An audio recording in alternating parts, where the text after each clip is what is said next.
un 46G de Mazda. Un gris métallique, code métal. Assez difficile à faire. Fait que je te montre ça, comment le faire étape par étape. Je vais blender mon hood avec un correcteur. Je vous montre ça. Dans le fond, ce que ça fait, c'est que ça place le métallique avec le panneau. Fait que dans le fond, ça ne fera pas un halo quand tu vas blender ta couleur sur l'aile, le hood et l'autre aile. Je te montre ça.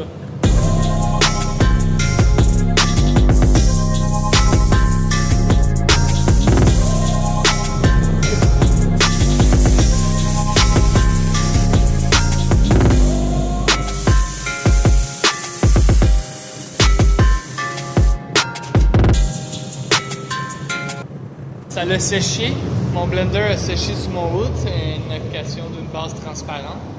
Là, ce que je vais faire, c'est que je vais appliquer une couche mouillée sur mon panneau, mais tu sais, je vais arrêter à peu près jusqu'ici, ainsi que mes ailes. Fait que je vais blender. Ma première couche va être mouillée. Pareil pour le bumper.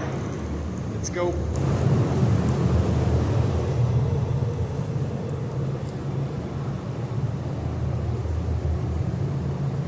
Bon, on sèche ça, on repasse à la deuxième. Voici la première couche mouillée que ça a donné. Là, ce que je vais faire, c'est que je vais appliquer une deuxième couche, mais semi-mouillée. Je vais être reculé à 80% de mon panneau, vraiment plus loin. Je te montre ça.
On va la laisser sécher.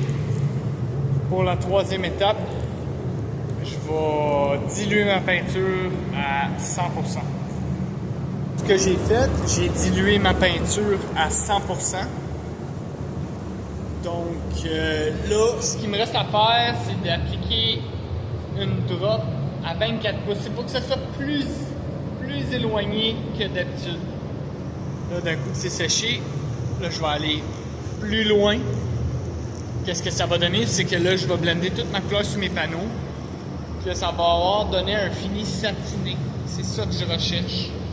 Un coup que je vais avoir mon fini adéquat, on va appliquer le vernis. Let's go! Voilà, un coup satiné. J'ai l'effet que je voulais. Il n'y a plus de chamoirage, il n'y a plus rien. Fait que là, on passe au vernis. Je te remonte ça. That's it!